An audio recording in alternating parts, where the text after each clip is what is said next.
Biased opinion के नए अंक में आपका स्वागत है। आज के अंक में दोस्तों हम इंडिया अलायंस, उसके बिखराव, उसके गठन के साथ ही होने वाले बिखराव और उसका अन्य राज्यों और अन्य राजनीतिक दलों पर क्या प्रभाव पड़ रहा है झारखंड के संदर्भ में उसे देखने का प्रयास करेंगे।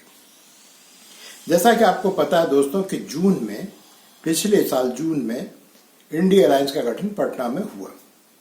इसके अगुवा थे नीतीश कुमार जी। नीतीश कुमार जी ने पूरे देश में घूम करके सभी विपक्षी पार्टियों के नेताओं से मिल करके इस गठन को, इस अलायंस को एक रूप दिया। शुरू से ही लग रहा था कि इस अलायंस में सब नेता तो हैं लेकिन कार्यकर्ता नहीं है, न ही इनके पास में सांगठनिक क्षमता है। लेकिन जानकारों का कहना था, विशेष करके जो कांग्रेस के इकोसिस्टम है उसके जो पत्रकार हैं और उनके जो समर्थक, उनका मानना था कि समय के साथ धीरे धीरे ये गठबंधन मजबूत होता चला जाएगा। और इस गठबंधन का मुख्य उद्देश्य था कि भारतीय जनता पार्टी और एनडीए के खिलाफ पूरे देश में हम सिर्फ एक उम्मीदवार देंगे। अगर ऐसा हो जाता तो मेरा मानना है कि भारतीय जनता पार्टी के लिए ये चुनाव इतना आसान नहीं हो पाता, उसकी राह इतनी आसान नहीं हो पाती। लेकिन ऐसा हो नहीं पाया और ये शुरू से ही नहीं हो पाया। जब आप एकदम साउथ में चले जाएं, केरल को लें, केरल में जैसा कि आपको पता है वायनाड से राहुल गांधी चुनाव लड़ रहे हैं, लेकिन उनके खिलाफ वामपंथी दल जो कि इंडिया अलायंस के हिस्सा हैं, उन्होंने उनके खिलाफ अपना उम्मीदवार खड़ा कर दिया। और उस उम्मीदवार के समर्थन में जो वहां का लेफ्ट सरकार है, उसके जो मुख्यमंत्री हैं, वो खुलकर प्रचार करने लगे। और उन्होंने न सिर्फ प्रचार किया बल्कि राहुल गांधी के खिलाफ वो सभी बातें की जो बीजेपी करती है और उससे आगे बढ़कर कुछ ऐसी बातें की जो बीजेपी कहने से भी कतराती है। तो ये तो बात है केरल की। लेकिन यही वामपंथी दल जब सीताराम येचुरी के नेतृत्व में दिल्ली में कांग्रेस के नेताओं से मिलता है तो इनमें बड़ा ही दोस्ताना भाव होता है, लेकिन केरल में जाके बदल जाता है। अब यही स्थिति हमारे टीएमसी की है, ममता बनर्जी की पार्टी की है। वो बंगाल में इंडिया अलायंस को नहीं मानती, लेकिन जब वो दिल्ली जाएंगी तो इंडिया अलायंस को मानती है। इसी तरह से आप है, आपके केजरीवाल के नेतृत्व, केजरीवाल तो भी जेल में है, लेकिन आप पार्टी जो दिल्ली में कांग्रेस के साथ मिल करके चुनाव लड़ रही है। लेकिन पंजाब में कांग्रेस अलग चुनाव लड़ रही है और आम आदमी पार्टी अलग चुनाव लड़ रही है। तो ये तो बात है दोस्तों इंडिया अलायंस की। इसमें समय के साथ मजबूती तो नहीं आई, लेकिन बिखराव बढ़ता ही चला गया। और बिखराव इतना बढ़ता चला गया कि जो इनका मुख्य उद्देश्य था कि हम हर जगह भारतीय जनता पार्टी और उसके सहयोगी दलों के खिलाफ हर सीट पर सिर्फ एक उम्मीदवार देंगे, वो तो हो नहीं पाया। और इसका सीधा असर जो है अब हम झारखंड पे भी हमें देखने को मिलता है। झारखंड में लोहरदगा सीट है। अब यहाँ पे पहले सुदर्शन भगत चुनाव जीता करते थे, इस बार उनको भारतीय जनता पार्टी ने टिकट नहीं दिया। यहाँ से उन्होंने समीर उरांव को टिकट दिया जो पहले राज्यसभा के सदस्य भी हुआ करते थे। उसके खिलाफ चूंकि अलायंस के तहत, इंडिया अलायंस के तहत जो सीट बंटवारा हुआ है झारखंड में, उसके तहत जो है ये सीट जो है कांग्रेस के पास चली गई। अब कांग्रेस के पास सीट चली जाने पे वहां से उन्होंने, कांग्रेस ने सुखदेव भगत जो उनके पहले अध्यक्ष भी थे, कांग्रेस के राज्य अध्यक्ष हुआ करते थे। ये अलग बात है कि बीच में भारतीय जनता पार्टी में गए, फिर भारतीय जनता पार्टी ने उनको ज्यादा भाव नहीं दिया तो लौट करके फिर से कांग्रेस में आ गए। तो सुखदेव भगत को उन्होंने टिकट दिया और वहां पर लग रहा था कि अब ये जो है सीधे कांग्रेस वर्सेस भाजपा का ये चुनाव होगा। लेकिन चमरा लिंडा जो कि झारखंड मुक्ति मोर्चा से विधायक है वहीं से, उन्होंने वहां से पर्चा भर दिया। पर्चा भी नामांकन तो हुआ नहीं, लेकिन उन्होंने कह दिया कि हम यहाँ से उम्मीदवार और हम यहाँ से चुनाव लड़ रहे हैं।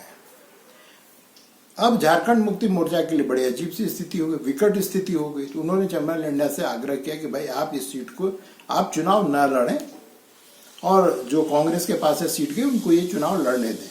लेकिन चमरा लिंडा ने स्पष्ट किया कि मैंने अपने पार्टी को 2 साल पहले ही बता दिया था कि मैं इस सीट से चुनाव लड़ूंगा और मुझे ये सीट दिया जाए। अब अगर वो हमें सीट दें या ना दें, मैं तो चुनाव लड़ूंगा। तो ये तो बात रही लोहरदगा की। अब थोड़ा और आगे बढ़ते हैं, चतरा। अब चतरा शुरू से ही बोन ऑफ कंटेंशन रहा है। क्यों रहा है ये मैं आपको स्पष्ट करता हूं। देखिए, चतरा सीट पे हमेशा से ही आरजेडी का मानना है कि हम काफी मजबूत हैं, और उनका ये भी मानना था आरजेडी वालों का कि कम से कम इस अलायंस के तहत हमें एक सीट कम से कम चतरा का तो मिल ही जाएगा। लेकिन यहां पर आरजेडी को एक भी सीट पूरे झारखंड में नहीं दिया गया है। वहां ये सीट भी जो है कांग्रेस के पास चली गई। अब कांग्रेस ने वहां से के एन त्रिपाठी, जो डाल्टनगंज के रहने वाले हैं, उनको इस सीट से अपना प्रत्याशी बना दिया, और भारतीय जनता पार्टी ने वहां से कालीचरण सिंह को टिकट दिया। यहां भी सब कुछ ठीक चल रहा था, लेकिन एक महीना पहले तक भारतीय जनता पार्टी में रहने वाले गिरिनाथ सिंह 1 महीना पहले उन्होंने राजद की सदस्यता ली, और अब उन्होंने घोषणा किया कि मैं यहां से अर्थात चतरा से मैं निर्दलीय चुनाव लड़ूंगा। तो यहां भी त्रिकोणीय हो गया। जो एक सीट पर एक उम्मीदवार देने की बात थी, कैसे वो धीरे धीरे ढहते चली जा रही है, वो आपको इन 2 सीटों के माध्यम से पता चला। लेकिन अभी थमिए, अब हम चलते हैं थोड़ा जो संताल परगना, उधर अब थोड़ा चलते हैं। तो संताल परगना में सबसे पहले हम चलते हैं राजमहल सीट पे। विजय हंसदा वहां के सांसद हैं, वो झारखंड मुक्ति मोर्चा के सांसद हैं, और इस बार फिर से उनको झारखंड मुक्ति मोर्चा ने अपना उम्मीदवार बनाया। हालांकि उसका विरोध बहुत पहले से, महीनों से लोबिन हेम्ब्रोम, जो कि बोरिया से झारखंड मुक्ति मोर्चा के विधायक हैं, वो कर रहे थे। वो कह रहे थे बार बार कि विजय हंसदा को यहां से टिकट मत दो, लेकिन झारखंड मुक्ति मोर्चा के नेताओं ने उनकी बात नहीं मानी और विजय हंसदा को फिर से उन्होंने वहां से टिकट दे दिया। अब इसका परिणाम ये हुआ कि लोबिन हेम्ब्रोम भी निर्दलीय वहां से चुनाव लड़ने की घोषणा कर दी। तो जो चुनाव 1-1 होना था, अब वो त्रिकोणीय चुनाव वहां भी हो गया। अब जो है कोडरमा आई। कोडरमा में ये सीट जो है इकलौती सीट है पूरे झारखंड में, जो कि सीपीआई माले के खाते में गई। सीपीआई माले ने महेंद्र सिंह के बेटे हैं विनोद सिंह, विधायक हैं, उनको इस सीट से अपना उम्मीदवार बना दिया, और उनके खिलाफ भारतीय जनता पार्टी ने अन्नपूर्णा देवी को तो पहले ही टिकट दिया, वो केंद्रीय मंत्री भी हैं। अब यहां पे स्वर्गीय रीतलाल, जो रीतलाल महतो थे, उनके पुत्र रीतलाल वर्मा थे, महतो नहीं थे, रीतलाल वर्मा थे, कोयरी समाज से आते हैं। तो उनके पुत्र जो है प्रोफेसर जयप्रकाश वर्मा जो है, उन्होंने ताल ठोक दी। उन्होंने भी अपनी पार्टी की नहीं मानी, कहे कि ना मैं भी कोडरमा चुनाव लड़ूंगा। तो ये भी त्रिकोणीय चुनाव हो गया। अब एक सीट जहां पर कि महतो वर्सेस महतो होना था, लेकिन अब हो गया महतो वर्सेस महतो वर्सेस महतो। ये सीट है गिरिडीह की। अब यहाँ पे जैसा आपको पता ही है कि आजसू को इकलौती सीट जो भारतीय जनता पार्टी ने झारखंड में दिया वो है गिरिडीह। अब यहां से सांसद पहले भी रहे हैं चंद्र प्रकाश महतो, तो वो आजसू को उम्मीदवार हुए। उनके खिलाफ जो है झारखंड मुक्ति मोर्चा ने अपने विधायक जो मथुरा महतो, उनको वहां से टिकट दिया। लग रहा था कि बस महतो वर्सेस महतो की लड़ाई अब यहां थम जाएगी, लेकिन ना, एक महतो अभी बाकी था जो पिछले कुछ दिनों में सबसे बड़ा क्राउड पुलर के रूप में उभरा है। वो है जयराम महतो। जयराम महतो की सभाओं में आप देखिए, बड़ी लंबी लंबी बड़ी बड़ी बातें की जाती हैं। काफी युवा उनके पीछे खड़े होते हैं। उनको जो टाइगर अब कहा जा रहा है, क्योंकि झारखंड में ये परंपरा रही है कि जब भी कोई नेता थोड़ा कुछ क्राउड पुलर हो जाता है, भीड़ वगैरह जमा होने लगता है उसके सभा में, तो उसको टाइगर की उपाधि दे दी जाती है। एक समय चंपई सोरेन जो है, उनको भी टाइगर की उपाधि दी गई थी। इससे पहले जो जगन्नाथ महतो, उनको टाइगर कहा जाता था। तो ये टाइगरों की जो कड़ी है, जो श्रृंखला, उसमें नवीनतम टाइगर जो है वो है जयराम महतो। अब यहां से वो भी निर्दलीय खड़े हो गए। अब यहाँ पे ये लड़ाई जो है महतो की लड़ाई बन के रह गई है। अब कौन इनमें से बलशाली और सुपीरियर महतो है, इसका पता तो 4 जून को लगेगा। तो ये तो हो गई दोस्तों सबसे पहले कि झारखंड में किस तरह से इंडी अलायंस अपने आप को, जो कहते हैं खरबूजा को देके खरबूजा रंग बदलता है, वो झारखंड में हो रहा है। लेकिन रुकिए साहब, इस बार एक और नया ट्रेंड झारखंड में उठी है। वो ट्रेंड ये है कि यहां पर विधायक अब दिल्ली की राजनीति में शामिल होना चाहते हैं, और इनकी संख्या दर्जन भर है। और ये किसी एक पार्टी के द्वारा नहीं, हर पार्टी के द्वारा किया जा रहा है।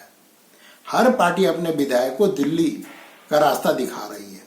हर नेता जो है वो दिल्ली अब जाना चाहता है। शुरुआत करते हैं जमशेदपुर से। जमशेदपुर में जैसा कि दोस्तों आपको पता है कि विद्युत चंद्र महतो भारतीय जनता पार्टी के प्रत्याशी हैं। उनके खिलाफ झारखंड मुक्ति मोर्चा ने अपने विधायक समीर मोहंती को खड़ा कर दिया। तो ये विधायक नंबर 1, ये काफी बलशाली हैं, बाहुबली टाइप के नेता हैं। तो उम्मीद की जा रही है कि विद्युत चंद्र महतो को बढ़िया से टक्कर देंगे। अब देखिए क्या होता है। बगल का जिला सिंहभूम, सिंहभूम में जोबा महतो जो झारखंड मुक्ति मोर्चा की हैं, कई बार विधायक रही हैं और मंत्री भी रही हैं, उनको टिकट दे दिया गीता कोड़ा के खिलाफ। तो हुए 2। थोड़ा सा और ऊपर आइए, रांची में तो अभी तक ऐसी कोई स्थिति बनी नहीं है, रांची और खूंटी में।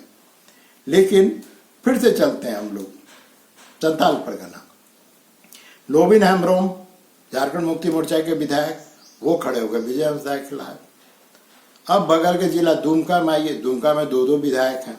सीता सोरेन जो पहले झारखंड मुक्ति मोर्चा की विधायक थी, उन्होंने जो है अपनी पार्टी को छोड़ दिया और अपने विधायकी से भी उन्होंने त्याग पत्र दे दिया। यह अलग बात है कि अभी तक स्पीकर ने उनके त्याग पत्र को स्वीकार नहीं किया है और वो झारखंड मुक्ति मोर्चा छोड़ करके भारतीय जनता पार्टी में शामिल हुई और झारखंड मुक्ति मोर्चा ने दुमका से इनको अपना उम्मीदवार बना दिया। अब इसके खिलाफ जो झारखंड मुक्ति मोर्चा ने अपने एक और विधायक नलिन सोरेन को वहां पे उम्मीदवार बना दिया।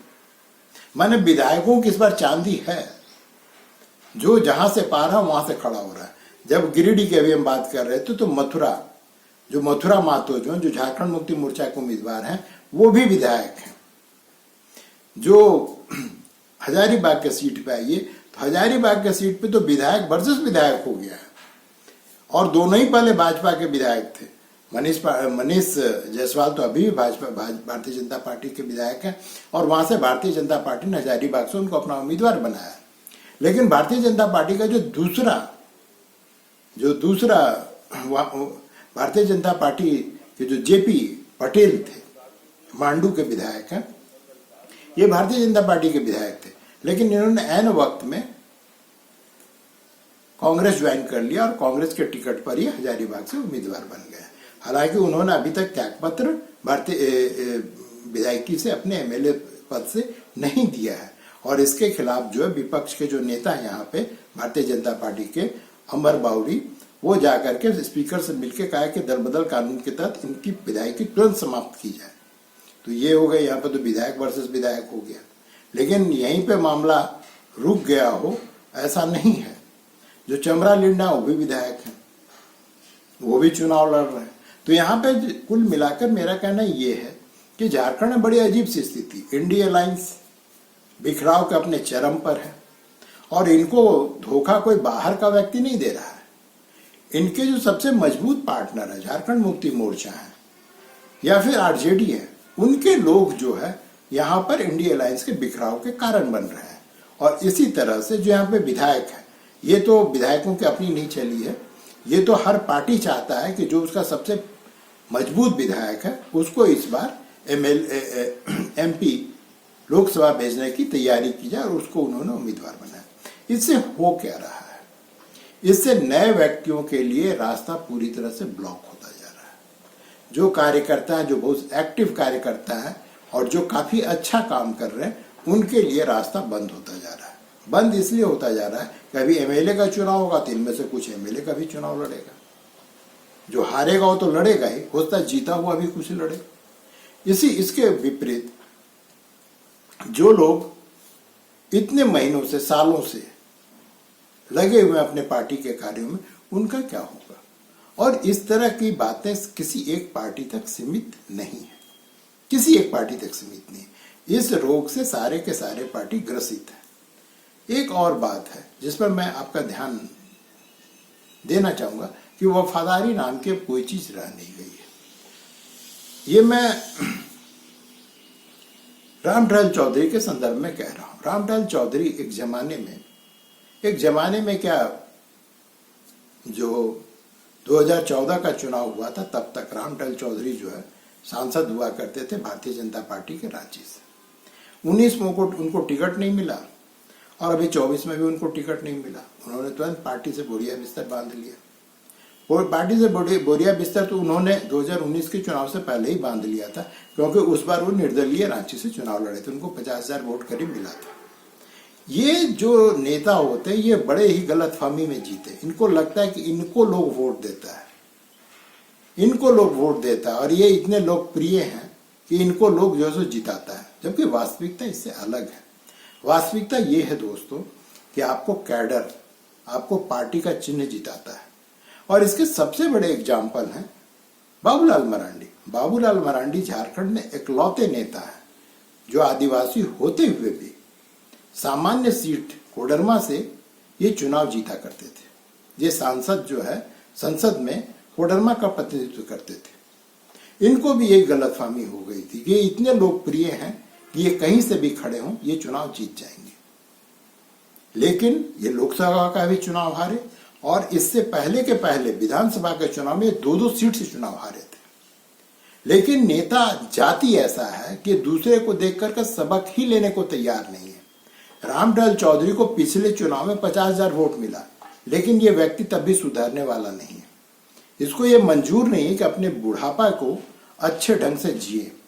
अगर पार्टी के प्रति वफादार रहेंगे तो आपको अंत समय तक आपको सम्मान दिया जाएगा। उदाहरण है करिया मुंडा को आप देखिए, वो कभी भी पार्टी का साथ नहीं छोड़े, उनको टिकट देना बंद कर दिया गया। उनको बता दिया गया कि अब आपकी उम्र हुई, अब आप घर में बैठिए और आप अब मार्गदर्शन मंडल के हिस्सा हैं। उन्होंने इसको बड़े ही शालीनता के साथ स्वीकार किया। और आज भी प्रधानमंत्री भी जब पहुंचते हैं खूंटी तो वो सबसे पहले करिया मुंडा को सम्मानित करते हैं, उनसे मिलते हैं। लेकिन रामटल जैसे लोग जो है वो इस चीज को न समझते हैं, और ये समझते भी हैं तो इनके जो पिछलग्गू सब है, लग्गू बग्गू, वो लोग इनको समझने नहीं देते हैं। तो वो जो है सो कल वो पहले कांग्रेस में शामिल हुए और कल वो दुखी होकर के, क्योंकि कांग्रेस भी उनको टिकट नहीं दिया, तो कांग्रेस से टिकट नहीं मिलने पर फिर से वहां से भी त्याग पत्र दे दिया। और अब वो कह रहे हैं कुछ समझदारी आई है कि मैं निर्दलीय भी चुनाव नहीं लड़ूंगा। तो ये तो रही दोस्तों झारखंड के राजनीति का खेला। अब देखिए इस खेला में आगे क्या क्या होता है, क्योंकि अभी तो नामांकन भी नहीं हुआ है, अभी तो कुछ सीटों पर ही सिर्फ नामांकन हुआ है। अब देखिए जैसे जैसे नामांकन की तिथि आवेगी, कौन हटेगा कौन लड़ेगा। हालांकि झारखंड मुक्ति मोर्चा ने कहा है, लेकिन मैं आपको कागज पर लिख के देता हूं, झारखंड मुक्ति मोर्चा की औकात नहीं है कि वो चमरा लिंडा या लोबिन हेम्ब्रोम के खिलाफ एक कदम भी बढ़ा सके। कार्रवाई की बात तो बहुत दूर की है, इनकी औकात नहीं है। ये मुंह से जवानी जो है हम लोग उस पर एक्शन लेंगे, ये करेंगे, होना ढाक के 3 बात, कुछ नहीं होना है। तो जब कुछ होगा दोस्तों तब आपसे मैं फिर मिलूंगा। वैसे तो मैं मिलते ही रहता हूं आपसे कमोबेश प्रतिदिन। तब तक के लिए आज्ञा दीजिए और तब तक आप खुश रहिए, आबाद रहिए, मस्त रहिए।